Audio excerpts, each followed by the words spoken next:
ओम नीलाचल निवासाय नित्याय परमात्मने बलभद्र सुभद्राभ्याम जगन्नाथाते नमः। আজকে পুরী থেকে ফিরে এলাম, এখন কলকাতায়। আসতে মন চাইছিল না, খুব ভালো লাগছিল। 3 দিন আমরা ছিলাম, অপূর্ব দর্শন জগন্নাথের রথের উপরে। প্রাণ কাঁদছিল পুরী ছেড়ে আসার সময়। তো জগন্নাথের কথাই বলি, রঘু অরক্ষিতের কাহিনী শোনাবো আপনাদের। বঙ্গদেশে কৃষ্ণ মহাপাত্র বলে একজন ধনী বণিক ছিল। তার একটি মাত্র পুত্র ছিল, যার নাম রঘুনাথ।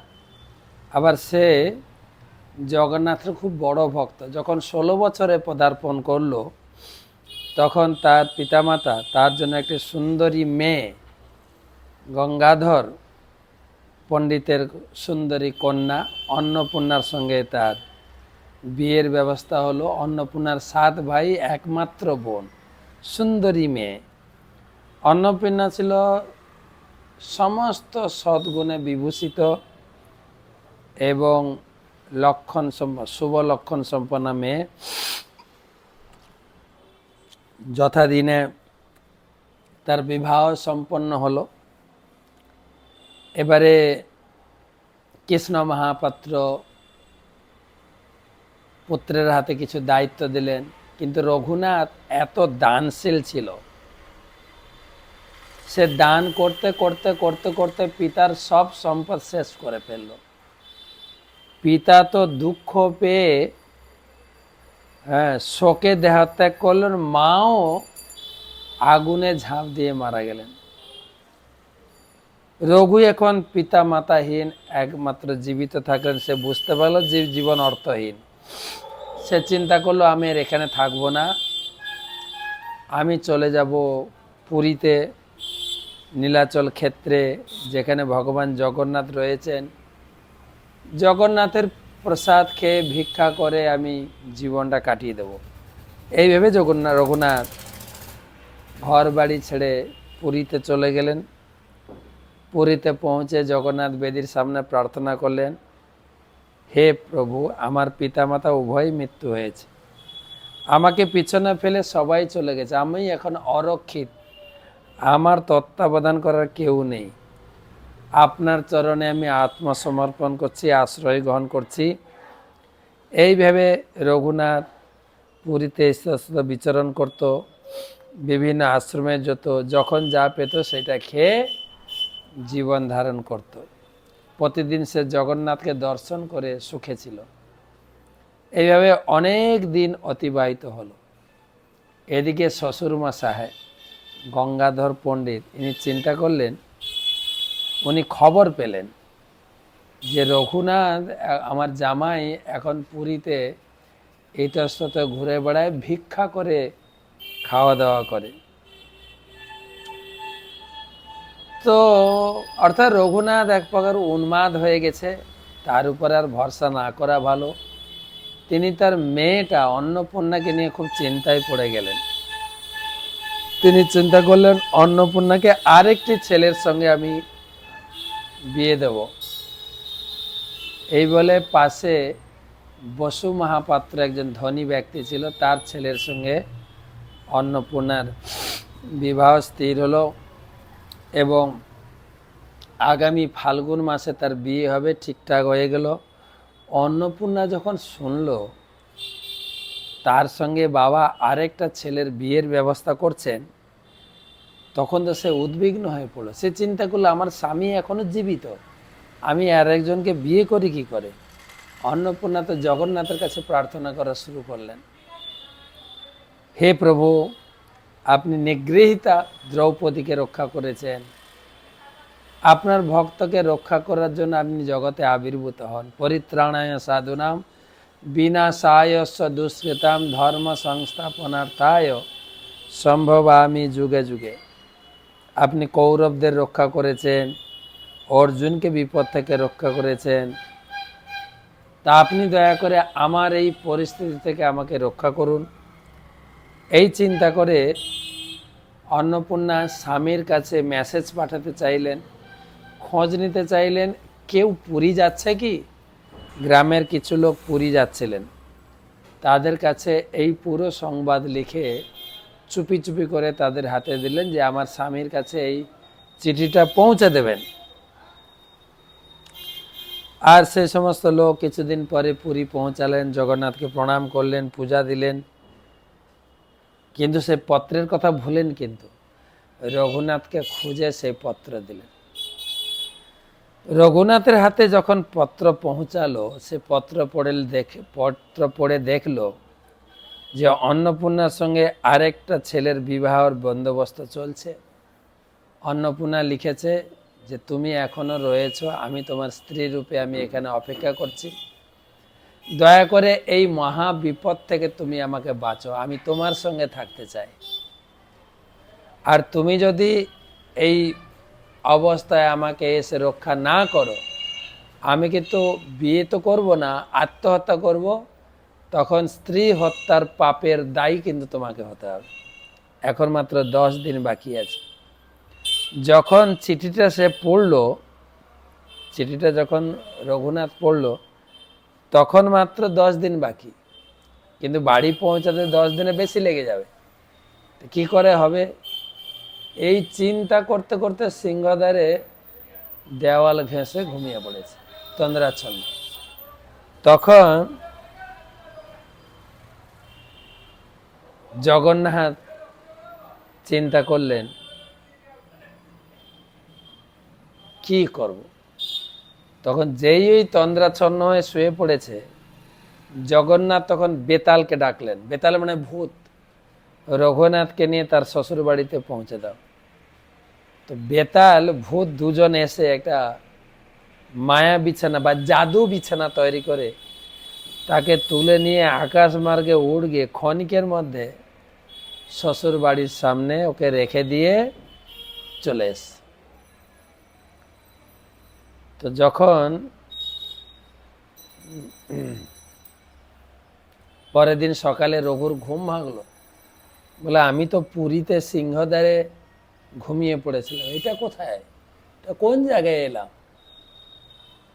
পাশে হেঁটে যাচ্ছে লোককে জিজ্ঞাসা করলো এটা কোন জায়গা? তখন বলছে এটা কলাবতীপুর, তোমার শ্বশুর বাড়ি এইটা। আরে আমি পুরী থেকে শ্বশুর বাড়ি এলাম কি করে? এটা অনেক পথ, আমি তো শুয়েছিলাম সিংহদ্বারের গেটে, এই আমার প্রভু ছাড়া আর কার কার্য হতে পারে? হ্যাঁ, তুমি দাঁড়িয়ে আছো কৃষ্ণ মহাপাত্রের বাড়ির সামনে।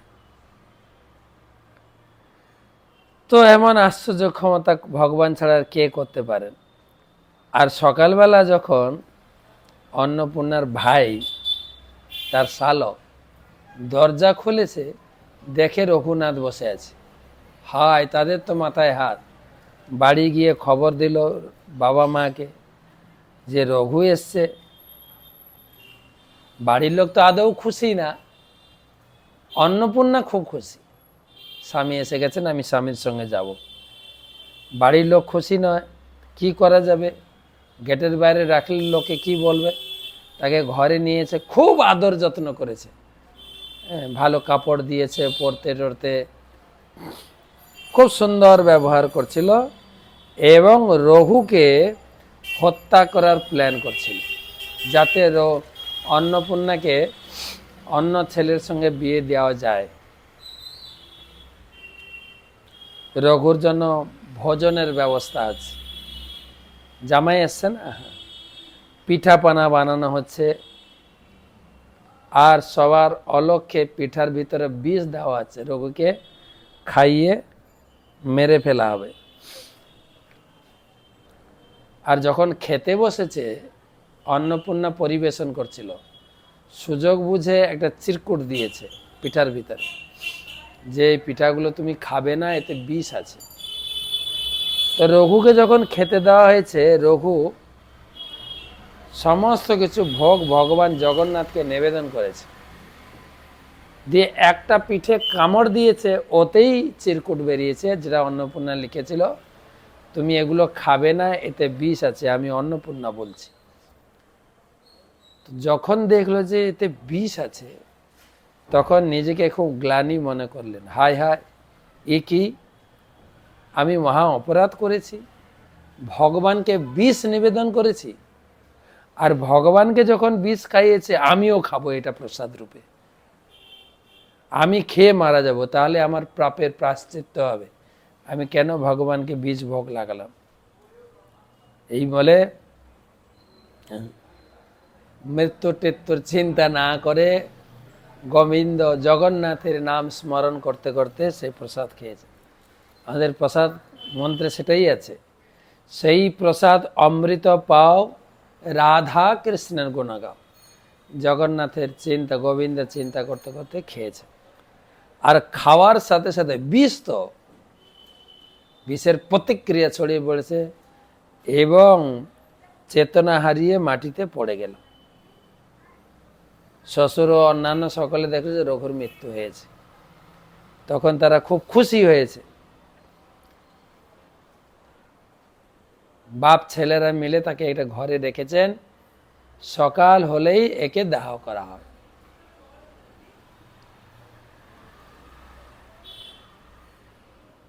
তো এখন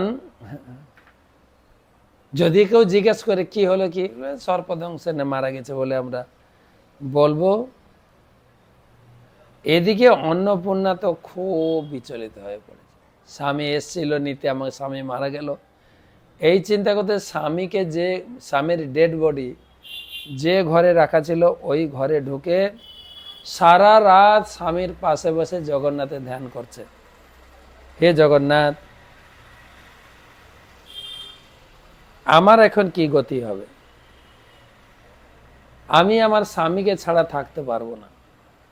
হে প্রভু, আপনি কত লোকের প্রাণ বাঁচিয়েছেন, আপনি দয়া করে আমার স্বামীকে আমাকে ফিরিয়ে দিন। আর জগন্নাথ তার সিংহাসনে থাকতে পারছে না, সিংহাসন নড়ছে, কেন তার ভক্ত বিপদে পড়েছে। জগন্নাথ দেখছেন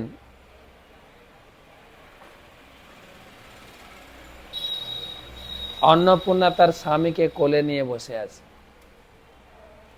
জগন্নাথ ঘর আলোকিত করে প্রকাশিত হলেন এবং অন্নপূর্ণার কোল থেকে রঘুনাথকে কোলে নিলেন এবং ভগবানের স্পর্শে রঘুনাথের ধীরে ধীরে প্রাণ ফিরে এলো। জয় জগন্নাথ। আর রঘুনাথ মনে করছে আমি যেন ঘুম থেকে উঠলাম। আর রঘুর বাহ্য চেতনা ফিরে এসে দেখে ভগবান অন্তর্ধান হয়ে গেল। তো অন্নপূর্ণাকে বলে তুমি চলে যাও অন্য ঘরে। অন্নপূর্ণা চলে এলেন। এদিকে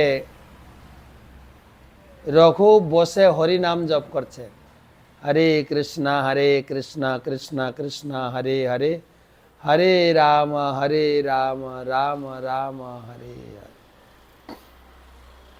পরদিন সকালে পরিবারের সদস্যরা সেই ডেড বডি যেখানে আছে সেই ঘরে ঢুকেছেন, ডেড বডি নিয়ে যাবে শ্মশানে। হঠাৎ দেখছে রঘু বসে হরিনাম জপ করছে, হরে কৃষ্ণ কৃষ্ণ কৃষ্ণ হরে হরে, হরে রাম রাম রাম হরে। জয় জগন্নাথ জয় জগন্নাথ জয় জগন্নাথ। তারা তো দেখে হতবাক, আরে এই কেমন ব্যক্তি, বিষাক্ত বিষ খেয়ে মরে গেল, এখন আবার বসে জপ করছে, এ তো সাধারণ ব্যক্তি না। সবাই রঘুনাথের পায়ে পড়ে ক্ষমা চাইলেন এবং এটা উপলব্ধি করতে যে এ সাধারণ ব্যক্তি না। রঘু বললেন, না না না, আপনাদের কোনো দোষ নেই, এটা আমার কর্মফল। আমি আগের জন্মে হয়তো কাউকে বিষ খাইয়েছিলাম, তাই আমাকে বিষ খেতে হয়েছিল। আর আমার প্রভু দারু ব্রহ্ম জগন্নাথ অত্যন্ত কৃপালু, তার কৃপায় আমি প্রাণ ফিরে পেয়েছি। রঘু বললেন, দেখুন আমি গরিব হয়েছি বলে আমার স্ত্রী মানে আপনার মেয়েকে অন্যজনের হাতে বিয়ে দেবেন, এটা তো ঠিক না, এটা তো ধর্মপথ নয়। তো ধর্ম অনুযায়ী স্বামী বেঁচে রয়েছে, তার কাছে যাবে। তা আমি এসেছি আমার স্ত্রীকে ফিরিয়ে নিয়ে যেতে পারি, যাই। এখন আপনারা বলুন আপনাদের মতামত। এই কথা বলে রঘু বাড়ি থেকে বেরিয়ে যেতে শুরু করলো। তারা গিয়ে থামালো, জামাইকে থামালো এবং জিজ্ঞেস করলেন কৃষ্ণ মহাপাত্র তার ছেলেরা মেয়েটাকে, অন্নপূর্ণাকে জিজ্ঞেস, তুমি কি করতে চাইছো বলো। অন্নপূর্ণা বললেন, আমি আমার স্বামীর সঙ্গে চলে যেতে চাই, আমার স্বামী থাকতে অন্য কারোর সঙ্গে আমি বিয়ে করতে চাই না। তখন আর কি করবে, রঘু তার স্ত্রী অন্নপূর্ণাকে নিয়ে ঘর থেকে বেরিয়ে যাচ্ছেন। এদিকে কৃষ্ণ মহাপাত্র মানে রঘুর শ্বশুর, সে বসু মহাপাত্রের ছেলের সঙ্গে বিয়ে ঠিক হয়েছিল না, তার কাছে খবর পাঠালেন যে অন্নপূর্ণার স্বামী রঘু এসে অন্নপূর্ণাকে নিয়ে চলে যাচ্ছে, তো আমাদের তো আর কিছু করার নেই, আমাদের মেয়েকে আপনার ছেলের সঙ্গে বিয়ে দেওয়াটা সম্ভব হচ্ছে না, আপনারা দেখুন কি করবেন। এইটা শুনে, কেন অন্নপূর্ণা দেখতে খুব সুন্দরী গুণবতী মেয়ে ছিল, তো তারা তো খুব রেগে গেছেন। তারা তখন বিশাল সৈন্য পাঠিয়েছে রঘুকে ধরে তার হাত থেকে মেয়েটাকে ছিনিয়ে আনার জন্য। তো পিছনে তাকিয়ে দেখ এরা দুজন যাচ্ছে, তখন রঘু অন্নপূর্ণাকে দেখতে পেল। হ্যাঁ, তাদের দূর থেকে দেখতে পেলে এই রঘু অন্নপূর্ণা যাচ্ছে। তখন তারা গিয়ে পিছন থেকে ধাওয়া করছে, জোর জোর করে হাঁক দিচ্ছে, এই অন্নপূর্ণাকে নিয়ে যাওয়ার তুমি কে, দাঁড়াও, যদি বাঁচতে চাও দাঁড়াও একটু, চিৎকার করে করে পিছনে সৈন্যরা দৌড়াচ্ছে। রঘু পিছনে তাকিয়ে দেখলো এবং অন্নপূর্ণা ভীত হয়ে গেল। অন্নপূর্ণা বলে, এখন কি হবে। রঘু বলছে, চিন্তা করো না, যে প্রভু জগন্নাথ আমাদের এতক্ষণ পর্যন্ত বাঁচিয়েছে, তিনি আমাদের রক্ষা করবেন, উদ্বিগ্ন হও না, দারু ব্রহ্ম জগন্নাথ আমাদের সব সময় রক্ষক রূপে রয়েছেন, তিনি আমাদের মিলন ঘটিয়েছেন। নালে আমি কোথায় ছিলাম দেখো, পুরীতে, যে 15 দিনের ভিতরে আসাও সম্ভব না, তাও চলে এলাম, তোমার সঙ্গে মিলিত হলাম, সব কিছু ঠিক হলো, এখন তিনি রক্ষা করবেন। রঘু যখন তার স্ত্রীর সঙ্গে কথা বলছিলেন, তখন দেখলেন হঠাৎ অত্যন্ত দুজন শক্তিশালী লোক ঘোড়ার পিঠে এসে তাদের সামনে উপস্থিত হলো। একদম সৈন্য বেশে সজ্জিত ছিল। জিজ্ঞেস করছে, তোমাদের কি হয়েছে, ভয় কিসের, কোথায় যাবে, কোথা থেকে আসছো। তারা সব বিস্তারিত জানালো। সেই দুজন তখন বলল, তোমাদের কোনো ভয় নেই, ওরা তোমাদের কিচ্ছু করতে পারবে না, আমাদের সাথে এসো। তারা সেই দুজনকে নিয়ে চলতে চলতে সীমানা পের করে দিল। আর এদিকে কি এই বসু মহাপাত্রের লোকেরা দেখছে আমাদের সামনে কত সৈন্য এসে আমাদেরকে পরাস্ত করবে, তারা ভয়ে পিছিয়ে পালিয়ে গেছে। এইভাবে কয়েকদিন পর তারা নীলাচলে পৌঁছালেন, ভগবানকে দর্শন করলেন, মন্দিরের কাছাকাছি থাকার ব্যবস্থা হলো। রঘু খুব খুশি ছিল, সারাদিন এখানে ওখানে জগন্নাথের কথা শুনতেন, ভিক্ষা করে যা পেত বাড়িতে নিয়ে আসতেন, অন্নপূর্ণা রান্না করে ভগবানকে ভোগ দিয়ে খেয়ে প্রসাদ পেতেন। স্বামীকে প্রসাদ পাইয়ে অন্নপূর্ণা তারপরে পেতেন। স্বামী খাওয়ার আগে এক ফোঁটা জলও খেত না অন্নপূর্ণা, এত বড় সতী স্ত্রী ছিল। রঘুর আরেকটা গুণ ছিল, অত্যন্ত দয়াশীল ছিল। এই ব্রাহ্মণ বৈষ্ণবের সেবা খুব করত, আর তার নাম পুরীতে ছড়িয়ে পড়লো। একসময় কিছু বৈষ্ণব তারা নীলাচলে জগন্নাথ দর্শনে এসেছেন, তারা জিজ্ঞেস করতে লাগলো কোথায় প্রসাদ পাওয়া যায়। স্থানীয় লোকেরা বললো, আপনারা যান রঘু আরক্ষিত, ও খুব দানশীল, ও খাওয়াতে পারে, আপনারা যান। তো রঘুর বাড়িতে তারা পৌঁছালেন। রঘু খুব খুশি এত ব্রাহ্মণ বৈষ্ণবকে দেখে, দিয়ে প্রণাম করে হাত জোড় করে বলছেন, আপনাদের কি সেবা করতে পারি। বলে, আমরা অনেক দূর থেকে এসেছি ভগবান দর্শন করতে, কিন্তু আমাদের কোনো সেবা হয়নি, আমরা খুব ক্ষুধার্ত, আমাদেরকে কিছু খাওয়ার ব্যবস্থা করুন। আমরা শুনেছি আপনি সবাইকে ভোজন করান, সাধু সেবায় আপনি অগ্রগণ্য, তো রঘু বললেন, ঠিক আছে, আমি আপনাদের ভোজনের ব্যবস্থা করছি। এই বলে ঘরে ঢুকলেন। হ্যাঁ, না, তাদেরকে বলেন আপনারা দর্শন টর্শন করে আসুন, সন্ধ্যার সময় আমি প্রসাদের ব্যবস্থা করব। তো এখন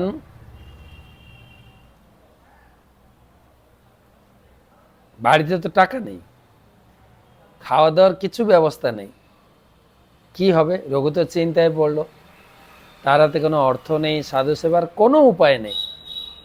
ভিতরে গিয়ে স্ত্রীকে জিজ্ঞাসা করলো, কি করব, এত সাধু আমার বাড়িতে এসছেন, তাদের কি সেবা করতে পারি, টাকা পয়সা নেই। স্ত্রী বলল, তুমি চিন্তা করো না, আমার বাবা আমাকে অনেক গয়নাগাটি দিয়েছে বিয়ের সময়, সেগুলো আমার কাছে আছে, ওগুলো দিচ্ছি, তুমি নিয়ে যাও, যে স্বর্ণকারের দোকানে দিয়ে তুমি কিছু অর্থ নিয়ে এসো, আমার যেন ভালো করে সাধু সেবা করতে পারি। দেখেন পরিবারের অন্নপূর্ণার মনোভাব, স্বামীও যেরকম, স্ত্রীও। রঘু বলছে, দেখো আমি যদি এই গয়নাগাটি নিয়ে দোকানে যাই, লোকে বলবে রঘু একটা চোর, ওর তো কিছুই নেই, এত গয়নাগাটি পেলো কোথায়? তার থেকে তুমি যাও, তুমি দোকানে দিয়ে প্রচুর টাকা নিয়ে আসো। তো স্বামীর আদেশ অনুসারে অন্নপূর্ণা গয়নাগাটি নিয়ে সেই অলংকার দোকানে রত্ন বণিকের বাড়ি গেল। সে বণিকটা ছিল দুশ্চরিত্র এবং কামক।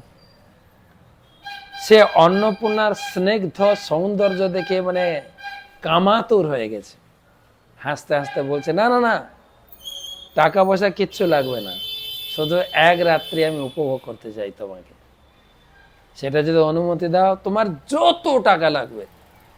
এই কথা শুনে অন্নপূর্ণা তো দৌড়ে পালিয়ে এসছে, স্বামীর কাছে এসে সব বললেন। স্বামী বললেন, ঠিক আছে, আমাদের তো এখন টাকা পয়সা দরকার, তুমি বলে দাও। ঠিক আছে। বলছে, দেখো তুমি যেটা বলবে আমি করব, আমার না ভয় লাগছে। বলছে, না, কোনো ভয় নেই, তুমি যাও, তুমি বলো ঠিক আছে আজকে রাত্রে আমাদের বাড়িতে আপনি আসবেন, তো আপনার আকাঙ্ক্ষা পূর্ণ করব। এই কথা বলতে সেই রত্ন বণিক অনেক টাকা পয়সা দিয়েছে, অনেক অর্থ দিয়েছে। সে অর্থ দিয়ে রঘু জগন্নাথের ভালো ভালো প্রসাদ কিনেছেন, একদম চয়েস করা প্রসাদ নিয়ে এসে ব্রাহ্মণ ভোজন করিয়েছেন, দক্ষিণা দিয়েছেন। আর ব্রাহ্মণ বৈষ্ণবরা খেয়ে খুব তৃপ্তি হয়েছে এবং আশীর্বাদ করে গেছে। দিন শেষ হয়ে গেল, সন্ধ্যা হলো। রঘু তার স্ত্রীকে বলল, তুমি কিন্তু কথা দিয়ে এসো রত্নবণীকে রাত্রে আসার জন্য, তুমি থাকো, আমি পাশের ঘরে থাকছি, তুমি ভালোভাবে কিন্তু তার সেবা করবে, আমার যেরকম সেবা করো সেভাবে সেবা করবে, কেন না হলে আমরা ঋণী হয়ে যাব, তার অর্থ নিয়ে আমরা সাধু সেবা করিয়েছি। তো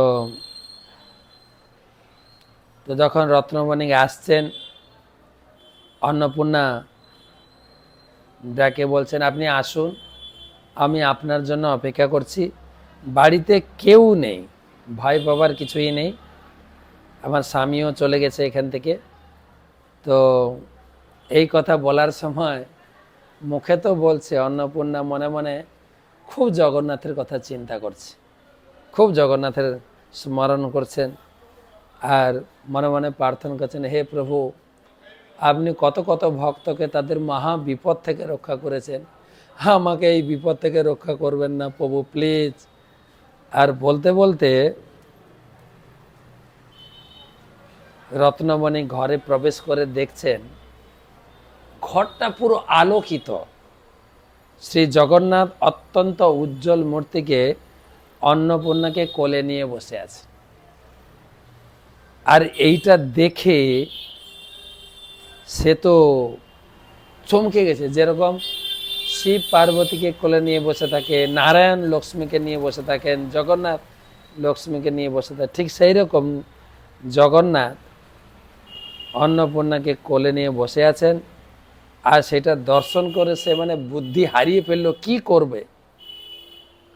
হঠাৎ তার উপলব্ধি হতে লাগলো, আরে এ তো আমি দেখছি আগুনে ঝাঁপ দিতে আমি এসেছি, সে কি করবে খুঁজে না পেয়ে সে একদম অন্নপূর্ণার চরণে পড়ে প্রণাম করে আকুতি মিনতি করে কান্না করছে, হে মা তুমি আমাকে ক্ষমা করো, হ্যাঁ আমার এই এই এই এই দুষ্কর্মের জন্য আমি অত্যন্ত লজ্জিত, আমাকে তুমি ক্ষমা করো প্লিজ। অন্নপূর্ণা বুঝতে পারছেন, অন্নপূর্ণা বলছে কি হলো, আপনি এসেছেন আমাকে ভোগ করবেন, আমাকে ভোগ করুন, আপনি আমার পায়ে পড়ে এরকম বলছেন কে? বলছে না না হে সাধ্বী রমণী, তুমি আমার মা, তুমি আমার তোমার সন্তানকে আমাকে ক্ষমা করো। আমি দেখছি এই কথাবার্তা বলতে বলতে তার স্বামী এসে গেছে। কি ব্যাপার, আপনার তো আমার স্ত্রীকে ভোগ করার কথা, আপনি তার চরণতলে পড়ে এরকম করছেন, হে প্রভু আমাকে ক্ষমা করুন। তখন রঘুনাথকে প্রার্থনা করছে যে আপনার স্ত্রী সতী সাধ্বী নারী, আমি বুঝতে পারিনি, আমি তাকে মা বলে ডাকছি, দয়া করে আমাকে আশীর্বাদ করুন। আমি দেখতে পাচ্ছি স্বয়ং জগন্নাথ আমার মাকে কোলে নিয়ে বসে আছে, হে মা তুমি তোমার সন্তানকে ক্ষমা করে দাও। হ্যাঁ, তো এই বলে সে ঝরঝর করে কাঁদতে আছে। আর রঘুনাথ বুঝতে পারলেন, আর জগন্নাথ সঙ্গে সঙ্গে অন্তর্ধান হয়ে গেল। আর তখন দুজন বণিক উঠে দাঁড়ালো, রঘু তাকে আলিঙ্গন করলেন, সে আবার রঘুর চরণে প্রণাম করলেন, এবং ধীরে ধীরে তাদের ভিতরে একটা সুন্দর সম্পর্ক তৈরি হলো। এবং বণিক উপলব্ধি করতে পেরেছিলেন যে স্ত্রী এবং তার স্বামী সাধারণ ব্যক্তি না, তার এই অপরাধ ক্ষমার জন্য সেই ধনী বণিক অনেক অর্থ দিয়েছিলেন, এই স্বামী স্ত্রীর সুন্দর সব কিছু ব্যবস্থা দান করে দিয়েছিলেন। জীবনের শেষে রঘুর স্ত্রী লাস্ট জীবন সেখানে কাটিয়ে ভগবত ধামে পৌঁছে গেছে। রঘু অরক্ষিত, দুটো কাহিনী বললাম, কিভাবে সে তার স্ত্রীকে ফিরে পেল, আর কিভাবে বৈষ্ণব সেবা করে জগন্নাথের কৃপা লাভ করলেন।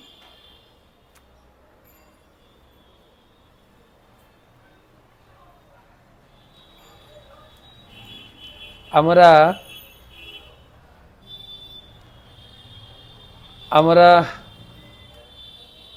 এখন একটু ভাগবত থেকে আলোচনা করব। ভাগবত রসমাধুরী, শ্রীমদ্ ভাগবত মহাপুরাণ পঞ্চম স্কন্ধ, যেখানে আমাদের ক্লাস বন্ধ হয়েছিল, পঞ্চম স্কন্ধ চতুর্দশ অধ্যায় 12 শ্লোক পর্যন্ত। তারপর থেকে আমরা আলোচনা করব সংসার সুখ ভোগের মহা অরণ্য উপলক্ষে 1088তম ভাগবত রসমাধুরী সেমিনার। নারায়ণম নমস্কৃত্য নরং চৈব নরোত্তমম দেবীং সরস্বতীং ব্যাসং ততো জয়ম উদীরয়।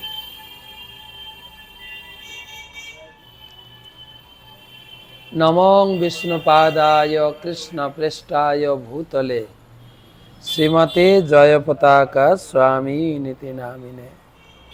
নমো আচার্য পাদায় নিতাই কৃপা প্রদায়িনে গৌরকথা ধামদায় নগর গ্রাম।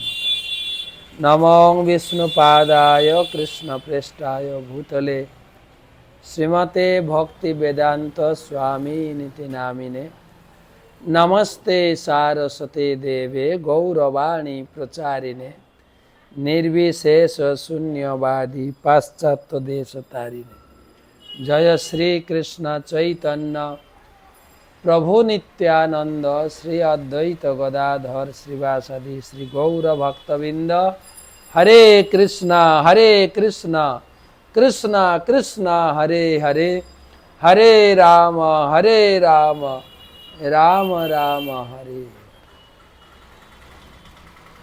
নারায়ণম নমস্কৃত্য নরং চৈব নরোত্তমম দেবীং সরস্বতীং ব্যাসং। তমাদিদেবম করুণানিধানম তমাল বরণম সহিতাবতারম অপার সংসার সমুদ্র সেতু ভজামহে ভাগবত সৎ। তা আলোচনা শুরু করছি ত্রয়োদশ শ্লোক থেকে।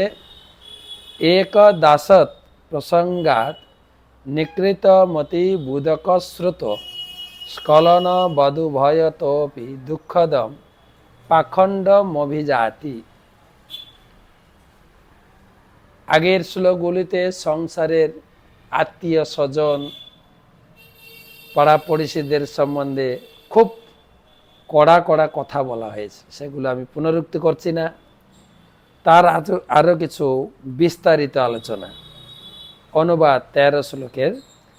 কখনো কখনো সংসার অরণ্যে দুঃখ কষ্ট নিবৃত্তি সাধনের জন্য বদ্ধজীব নাস্তিকদের সস্তা আশীর্বাদ প্রাপ্ত হয়। আজকে আলোচনা হচ্ছে তথাকথিত ধর্ম মন্দির এবং সাধুদের কথা। এটাও 5000 বছর আগে জড়ভরত চর্চা করেছেন। ধর্মের নাম করে আখড়া খুলে বসবে, তারা আবার আশীর্বাদ করবে, তাদের সম্বন্ধে বলছেন।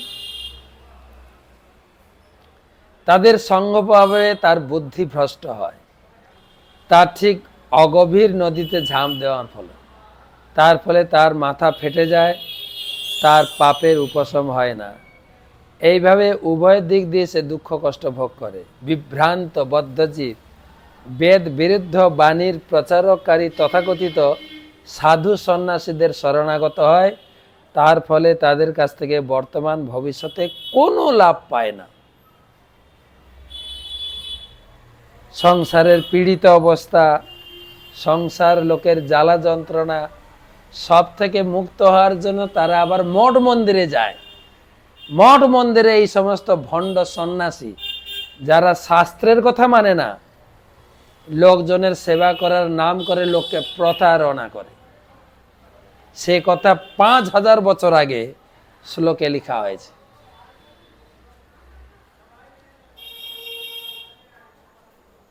প্রভুপাদ লিখেছেন, বহু ভেলকিবাজি লোক যাকে তাকে ভগবান বানিয়ে পূজা করে মানুষকে চিটিং করছে।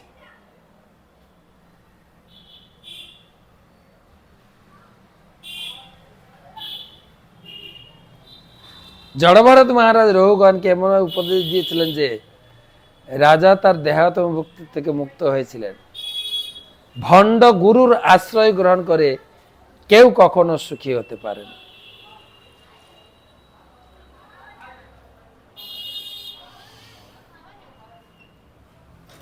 যা বর্তমান সমাজে এত ভগবানের উদ্ভব হয়েছে, দেবদেবীর পূজা করা যায়, শাস্ত্রে বর্ণনা আছে, কিন্তু মানুষকে ভগবান বানিয়ে পূজা করার একটা প্রতারণার ব্যবস্থা জড়ভরত মহারাজ বলছেন। এতে মানুষ যেন অগভীর নদীতে ঝাঁপ দিয়ে হাড়গোড় ভাঙার মতো অবস্থা। পরের শ্লোক। যদা তু পরবাধয়ন্ধম আত্মনে নোপনমতি তথা হি পিতৃপুত্র বহিষ্মতঃ পিতৃপুত্রান বাস খলু ভক্ষতি। আপনারা তাৎপর্যটা পড়ে নেবেন, আমি তাৎপর্যটা পড়ে আসি, যে সেখান থেকে কিছু কথা আমি বলছি। এই জড়জগতে বদ্ধজীব যখন অন্যদের পোষণ করেও নিজের ভরণ পোষণ করতে পারে না, তখন সে পিতা পুত্রকে শোষণ করার চেষ্টা করে এবং তার সম্পদ অপহরণ করে। সে যদি তার পিতা পুত্র অথবা আত্মীয় স্বজনদের মধ্যে আত্মসাৎ না করতে পারে, তাহলে সে তাদের নানাভাবে কষ্ট দেয়। অনেক জায়গায় অনেক ঘটনা আছে। 2 বছর আগে বেহালায় এক বিধবা মা, সে একাই ছিল, তার মেয়ে জামাই পাশের ফ্ল্যাটে ছিল। মেয়ে জামাই মিলে বুড়িকে হত্যা করেছে। বুড়ির সম্পদ আত্মসাৎ করার জন্য, তাও পেপারে বেরিয়েছিল। বলে বদ্ধজীবের এই অবস্থা, লোকে সুযোগ পেলে, প্রভুপাদ বলছেন আমি নিজের স্বচক্ষে দেখেছি যে এক ব্যক্তি নিজের মেয়ের গয়না অপহরণ করতে আমি দেখেছি।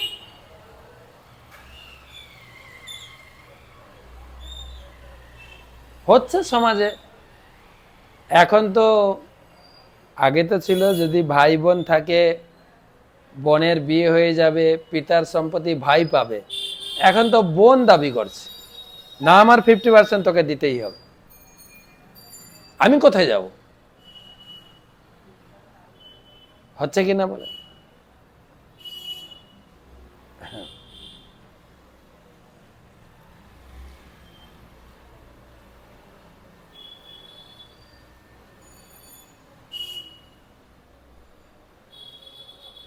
আমার একটা মনে পড়েছিল, একটা চুটকি এসেছিল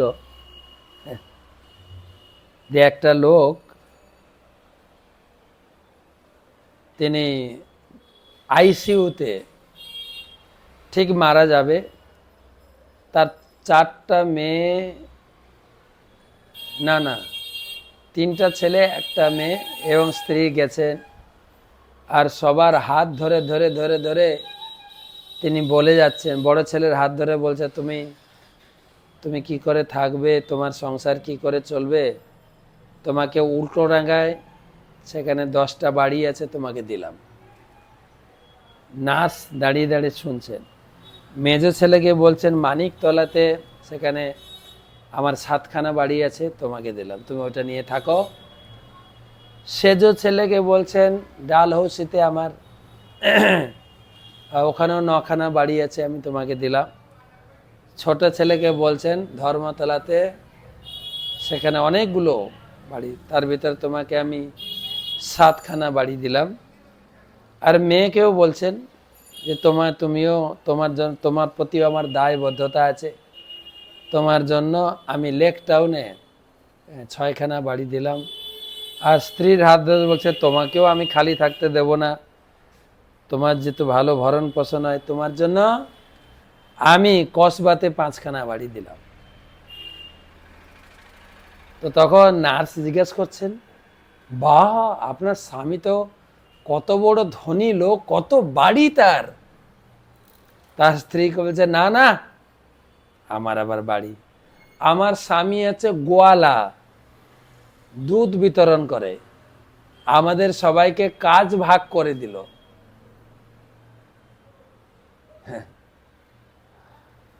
তো মোটামুটি বাবাও বুঝে নিয়েছে যে এরা সম্পত্তি নিয়ে এই নিয়ে ভাগ বাটা করবে, আগে থেকে ভাগ করে দে। ওকে, আর 2টো শ্লোক পড়ি।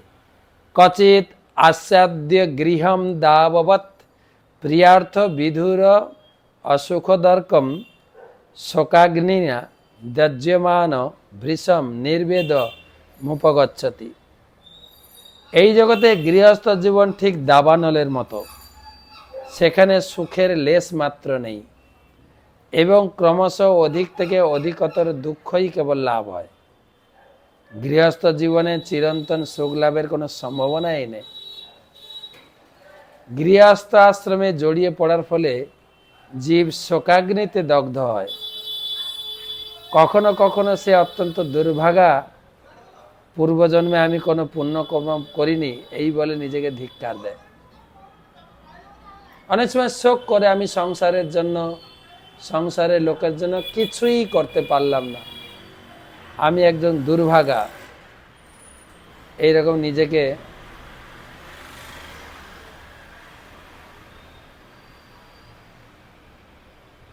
হুতাশ করে কাটিয়ে দেয়।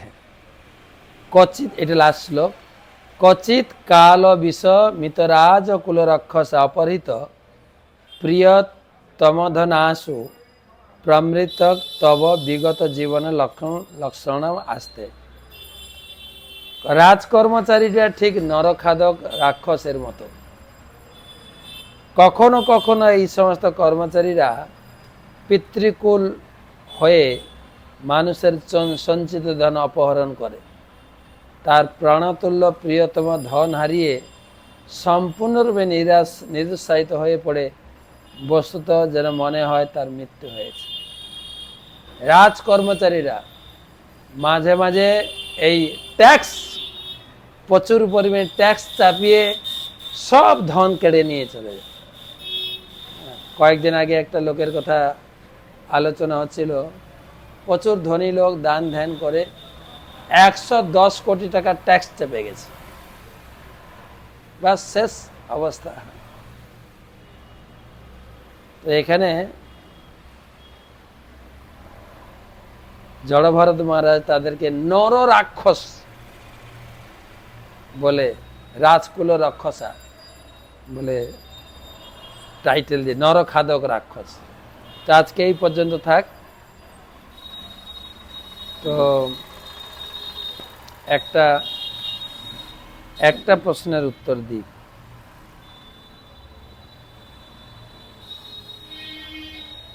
প্রশ্ন করেছেন লোকনাথ নাথ, মেজিয়া, বাঁকুড়া থেকে। মহারাজ, শিক্ষা রাখতে গেলে কি কি করতে হবে, কি কি নিয়ম আছে, কেন শিক্ষা রাখতে হয়? আমি যে কোনো দিন সেলুনে গিয়ে রাখতে পারি কিনা? সেলুন শিক্ষা রাখতে পারেন। শিক্ষা হচ্ছে বৈষ্ণবদের একটা বেশভূষা, যেরকম স্কুল বাচ্চাদের ইউনিফর্ম, পুলিশের ইউনিফর্ম, সিকিউরিটি গার্ডের ইউনিফর্ম আছে না, কোর্টে উকিল, বিচারক, তাদের ইউনিফর্ম আছে।